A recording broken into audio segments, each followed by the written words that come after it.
मित्रांनो, खास करून या थंडीमध्ये ह्या वातावरणामध्ये शेळ्यांना, खास करून लहान पिल्लांना काहीशा बिमाऱ्या लागतात, काही आजार होतात। ते आजार कोणते कोणते तर सर्दी, ताप, न्यूमोनिया, छातीत कफ होणे। आणि मित्रांनो, या सर्दी, ताप, न्यूमोनिया याने पिल्लांच्या मृत्यूचे चान्स हा खूप जास्त असतो। जर न्यूमोनियाचे प्रमाण जर वाढले किंवा छातीत कफाचे प्रमाण वाढले तर पिल्लं वाचणं हे अशक्य असं होतं। विलाज केले तरी पिल्लं वाचत नाही, म्हणून आपलं पहिलेच विलाज करणं, त्याच्यावरती पहिलेच काळजी घेणे अत्यंत महत्त्वाचं असतं। मित्रांनो, सर्दी जर झाली तर इंड्रोस्ट्रॉंग किंवा इंड्रोटास BH हे औषध आपल्याला त्या करडांना द्यायचं आहे। त्या बॉटलवरती मात्रा लिहून दिली असते की किती वजनाचा असल्यावरती किती आपल्याला ते द्यायचं आहे।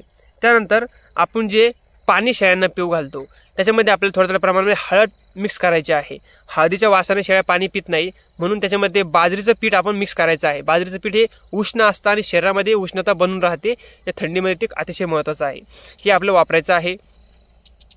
त्यानंतर मित्रांनो, जे लिंबाचा पाला आहे त्याचं सुद्धा आपल्याला प्रमाण शेळ्यामध्ये द्यायचं आहे। घासाचं प्रमाण द्यायचं आहे, जो मेथी घास, लसण घास असतो हा उष्ण असतो आणि याने शरीरामध्ये टेम्परेचर हे बनून राहतं। मित्रांनो, त्यानंतर पिल्लाची खास करून कशा प्रकारे काळजी घ्यायची आहे हे झालं औषध उपचार। नंतर काळजी कशी घ्यायची आहे तर मित्रांनो, आपण काय करतो की शेळ्यांना पिण्यासाठी जे पाणी ठेवलेलं असतं बाहेर ते तसंच ठेवतो 2-2, 3-3 दिवस। काय होतं की रात्रीतून ते पाणी जे आहे मित्रांनो ठेवलेलं ते अतिशय थंड होतं आणि शेळ्या उठल्या उठल्या पाणी सुद्धा पितात। मग काय होतं मित्रांनो, शेळ्या उठले उठले पाण्याकडे जातात, ते पाणी पितात आणि ते पाणी अतिशय थंड असतं। तहान लागल्यामुळे शेळ्या ते पाणी पिऊन घेतात, याचा परिणाम जो आहे मित्रांनो तो सर्दीमध्ये रूपांतरित होतो। खास करून लहान पिल्लांना सुद्धा यामुळे सर्दी होते। म्हणून काय करायचं मित्रांनो, दररोज सकाळी ना पाण्याचे आपल्याला बदल करायचा आहे। सकाळी कोमट स्वरूपात पाणी, म्हणजे ते गरमही नसावं आणि थंडही नसावं अशा स्वरूपात पाणी आपल्याला आणून शेळ्यांना ठेवायचं आहे। याचा खूप सारा फायदा आपल्याला होईल, शेळ्यांना सर्दी ही होणार नाही। त्यानंतर रात्रीच्या वेळी शेळ्यांना थंडी वाजू नये म्हणून हॅलोजनचे बल्ब जे असतात मित्रांनो, 200-200 वॅटचे जे बल्ब असतात किंवा एक फोकस जरी लावला तरी अतिउत्तम। 200-200 वॅटचे जे बल्ब आहे मित्रांनो ते आपण लावायचे शेलमध्ये, याने टेम्परेचर बनून राहतं, ऊब बनून राहते।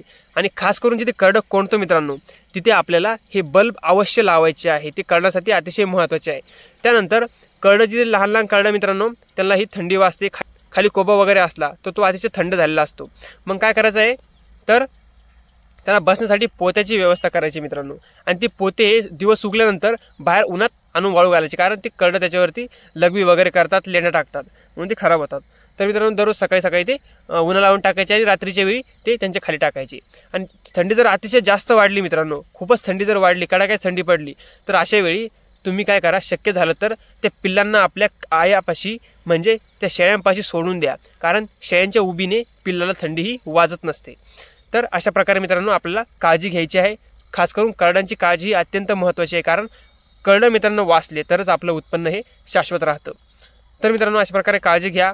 आपल्या शेळीपालनामध्ये हिवाळ्यामध्ये मित्रांनो आता जो हिवाळा आहे तो थोडा वेगळा आहे, अचानक थंडी वाढते, अचानक आभाळ येतं, अचानक मित्रांनो गरमट होतं, तर याच्यामुळे बिमारीचे किंवा तब्येत खराब होण्याचे चान्स हे वाढलेले आहे।